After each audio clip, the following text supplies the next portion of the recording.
Welcome, Gunrunner.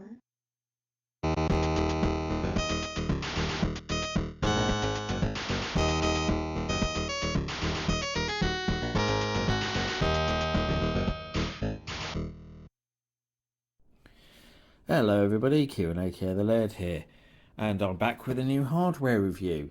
And this is something pretty cool, and perhaps something a bit unexpected as well. It's not something I thought I'd be doing anytime soon, and it might surprise a few of the people watching it as well, I think, that I've got it here. So yes, as you can see, it is the legendary Barcode Battler. And I'll go into the history a little bit of this in a moment. But I did just want to cover off how I got hold of it. So basically, I saw it pop up on eBay as a suggested item. And why, I'm not exactly sure, but I think it's because I've been looking at other stuff and it's probably related. I don't know, but it suggested it. And it was on an auction, it was complete, and it was starting at £5. So I put in a £5 bid and left it and won it at £5. No one else bid. So yeah, I was pretty happy about getting a complete Barcode Battler for a fiver, because it's something that I remember. I wouldn't say fondly, but I remember seeing it back in the day and thinking, "What the hell is that load of rubbish?" Is pretty much my thoughts when I saw it, and I was also kind of intrigued by it because I never got to play with one until now, and I have to say that I was right in my original assumptions. I had an Atari Lynx at the that time, and the very thought of having this instead of my Atari Lynx horrifies me, to be honest. God, it's yeah, it's not great, but we'll go into that in a little while. So basically, this device here was Barcode Battler, was sold by Tomy, the famous toy company, who released lots of other sort of handhelds and stuff at the time, like the Tomytronic 3D handheld things. They were great. They were. I didn't have one, but loads of my friends did. I also thought they were brilliant. The Tomytronic devices, and I quite often see them at retro events actually, and I always enjoy playing on them when they are there. I think they give a really cool effect, and they were really good for what they were. Uh, and they obviously dabbled in other things as well. They did the Tomy Tutor computer sort of console hybrid, which was very unsuccessful indeed. So yeah, they did dabble in this sort of video game market a fair bit over the years. I think they actually released some games as well. I think the games for the Game Boy, and I've got a feeling they might have done some games for Japanese computers like the MSX as well, if I remember rightly. Um, but yeah, so it came complete. So we'll show all this. So this is the box, obviously, that I've put at the back there. So I've got my original box there, and on there it's got the history as well, and showing that it contains cards and that you need batteries, and it gives the plot. I'm not going to bother reading the plot at all because it's really long-winded, but the plot makes it sound so much better than it actually is. And it had the polystyrene insert with a weird hole in it. All the cards, which I'll go into in a minute. Obviously, the Barcode Battler itself, which is here, which we'll look at in a little while as well. But I said about the history side of things. So basically, obviously this was advertised as a handheld console, although perhaps slightly misleading, but we'll go on to that in a little while as to why. And the adverts actually made them look amazing. I'll have to stick an advert in here actually so you can see it. I'm pretty sure there is some adverts about. But yeah, that advert definitely made this thing look so much better than it actually was. Probably enticed a lot of people into buying them based on the boasts of Tomy in this device, and I bet there were a hell of a lot of disappointed people because, from all accounts, they spent a fortune on advertising this thing. There was constant TV adverts. It was advertised in all the gaming magazines. I remember it just being shoved in your face everywhere. I'm pretty sure it was on a couple of TV shows as well. I mean, I seem to remember it being on Bad Influence. I might be wrong, but I'm pretty sure it was. And everyone always made it sound amazing, so I'm assuming they got money to do so. But I believe they lost an absolute fortune on this, and it didn't actually stay on the market for that long because they spent so much on the advertising and the sales were nowhere near as expected. And I also imagine that a lot of people who probably bought these returned them because they're rubbish. But the premise of this was, to give you some background on that, was that basically at around this, this time when this was released, which I think was around 1990-ish sort of time, barcode tills had become standard in shops. Where you scan the items, read the barcodes. Barcodes have been around for a long time, but it took a long time before they became standardised. I worked in retail for years, and when I first went into retail, I can remember the first couple of shops I worked in didn't have barcoded tills. We were still typing in the prices by hand. That still existed for a long time in a lot of places. It was a long time before. I think supermarkets were probably the first place to have barcodes, readers as standard. Swiping all the items past as they came along, and it was kind of capitalising on that because they knew that kids went, "Oh, that's so cool!" Swiping barcodes. So the idea was that you could battle another person using the cards, which we'll look at in a minute. You could battle the people using these cards to go, I'm going to bash you and I'm going to get you and all this kind of thing. But, and this is where the gimmick came in, you could also use everyday items that had a barcode. So basically, you could nick all the shopping, all the labels of the shopping, and use the barcodes off that.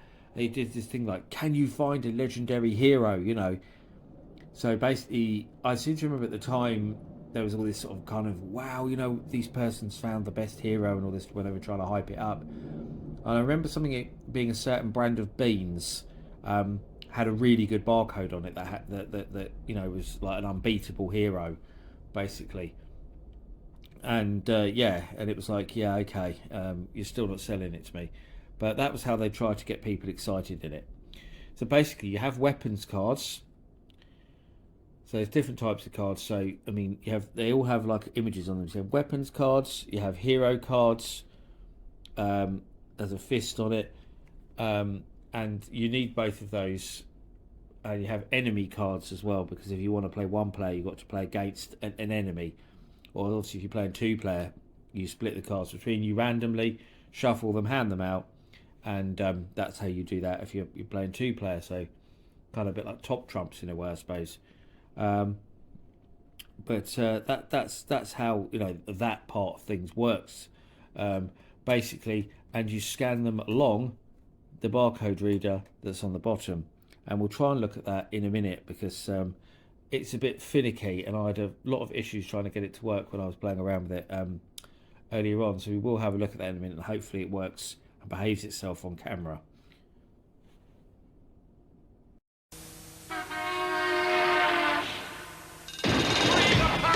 They are all around us. Millions of Barcode warriors and wizards waiting to fight. Waiting for Barcode Battler to free their awesome power. Free the power! But be warned, nobody knows what's really out there. The battle has just begun.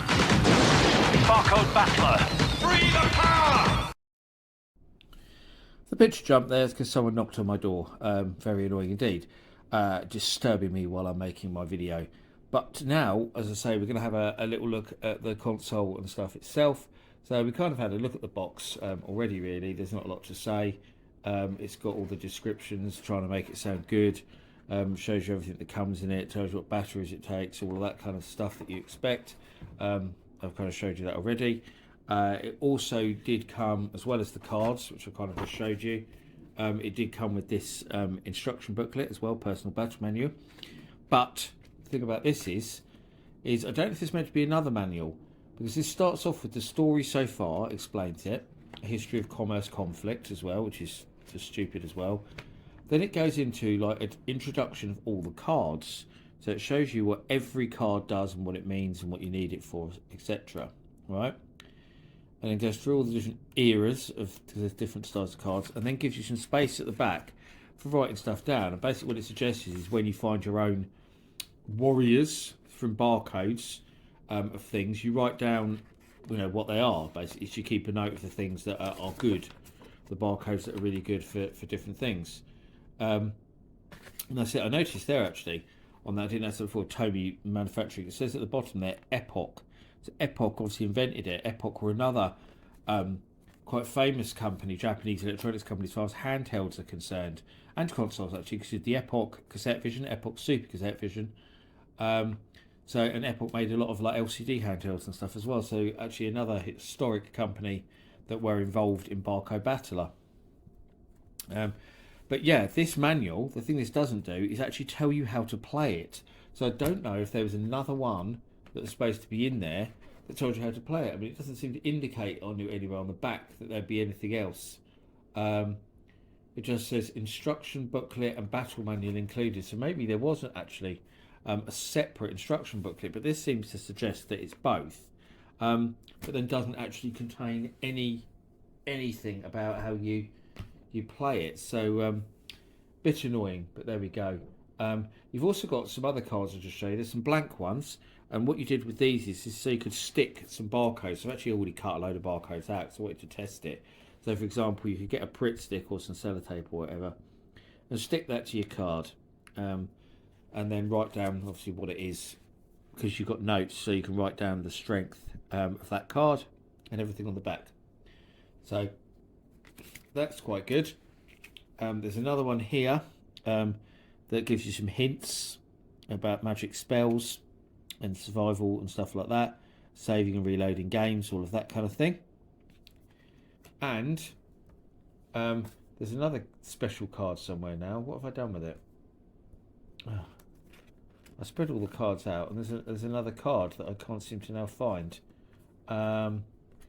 Basically, oh, there it is, info tracker. So basically this is an info tracker which you can put in database with a mind of its own and lots of helpful information. So this is basically like a hint card to help you in the game if you're struggling to do it, but apparently it penalises you for doing it. I did actually scan it on one of my goes when I was fiddling around with it, and it wiped out half my health. Gave me a load of information and then wiped out half my health. So that's the penalties for using that card, which is yeah, so you don't really want to do that, do you? So let's have a look around the console itself, the actual handheld. So you can say in terms of its size, it's probably a similar size to a Game Gear, or slightly smaller than a Lynx 2 actually, in size, and it's quite heavy, especially once you've got the batteries in. So that's your barcode reader on the bottom there. Obviously swipe the cards across it. You've got on, off, select and set, and you've got the power and battle buttons for each player on the right hand side and left hand side, which obviously you need to use when you're playing the game, so select certain things. You'll see it's a simple LCD screen, like an LCD game where all the graphics are presets. It's not using like a dot matrix display like the Game Boy or anything like that, so it can't display any custom graphics. It can only display those set symbols and numbers and stuff. There's very simple sound as well, very simple. On the back there is a sound switch, which is actually in the middle there, and you'll see that this one had no battery door, so I had to sellotape these batteries in. That was the only thing about it. It was only a £5, so I can't complain about not having a battery door. And there's a rubbish speaker on the back there as well. So we will try and play it. So, you see, if you can see the screen there, so it's saying barcode, and it's flashing the two symbols. So it's basically wanting the weapon and the warrior symbols. So if I get a weapon card, so power sword, there we go, we've got power sword, and basically swipe it like that, and it's not read it at all. Yeah, I've obviously scanned the wrong one then. Oh, try this one. This was the problem I was having, that I couldn't get it to do what I wanted it to do before at all.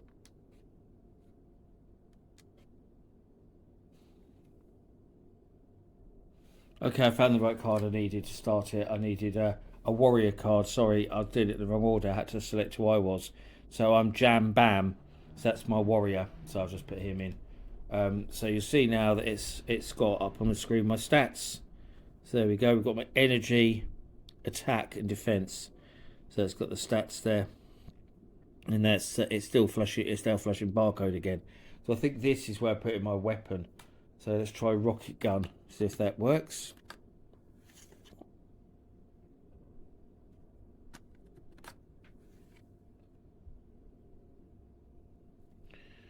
Okay. Of course, that's not doing anything. Mega blaster.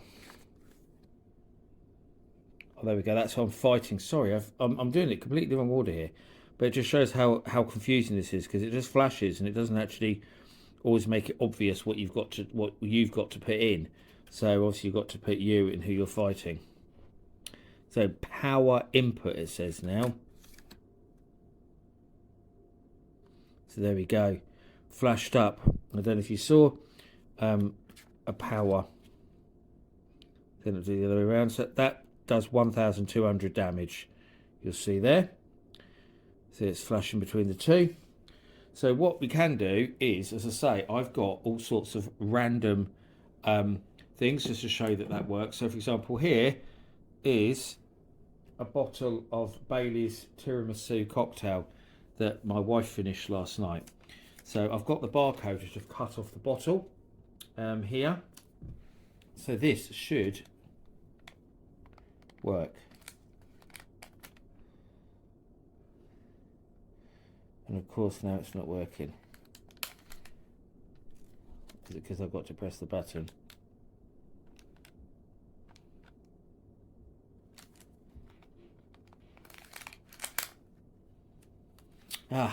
And now it won't work. And it was working earlier, and I've got all sorts of other things here. So why doesn't that work?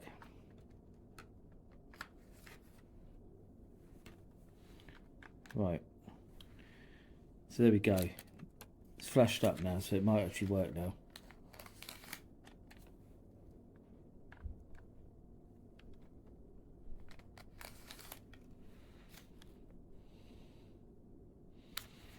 Oh.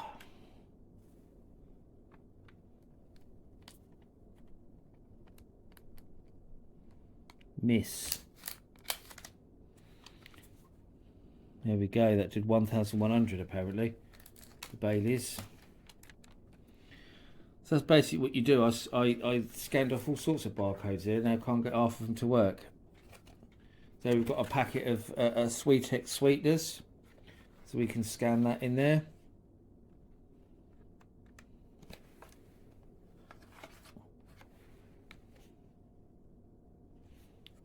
And yeah, that's it. You just scan stuff and it does damage, and it's not very exciting really. And now it doesn't even seem to be working as it's supposed to do. All of these things. I'm trying all sorts of cards here, and it doesn't seem to be doing anything there. It just seems to be, and that's just turned itself off. So yeah, I think that sums up Barcode Battler really, and how crap it is. The fact that if you leave it too long as well, it switches itself off. That's what it just did. I'm not going to persevere with it any longer.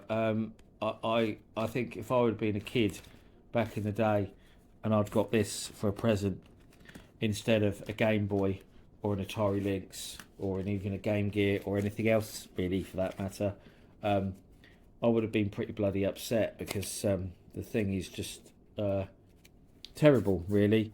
It doesn't even work half the time. You scan barcode, sometimes you have to scan them like 4 or 5 times before it picks them up. It fits all in the box there, and yeah, it just doesn't, it's just not fun. It's just rubbish to play. That's it really. But I hope you enjoyed my look at the Barcode Battler anyway. Please let me know if you did actually get one of these back in the day, and how upset you were to get one, because I'd imagine very. Or if you actually did manage to make get some fun out of it. I'd be very surprised if you did actually manage to enjoy it and get some fun out of it. But that's it really. I hope you've enjoyed my video. I've been the Laird, and I'll see you all again for another one very soon. Thanks for watching. Bye bye.